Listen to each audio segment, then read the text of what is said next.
Ang pag-grass cutter nga po pala ang ginawa natin dito nga pala sa mga bakanting lote. Mga idol, baka po ang pandinig nyo, scatter. Siyempre po magkaiba po yung scatter kaysa po sa grass cutter.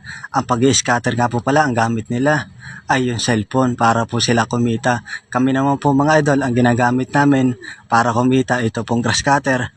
Ang ginagrass cutter po namin ito pong mga bakanting lote at ito po yung mga damo. Siyempre po mga idol, ito nga po pala papakita ko sa inyo. Ito nga po pala ang pag-grass cutter namin dito nga po pala sa mga bakanting lote.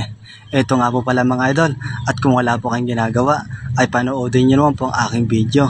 At kung nagustuhan nyo naman po mga idol ay mag-comment naman po kayo kung tiga saan po kayo para alam ko po kung saan po nakakaabot ang aking video.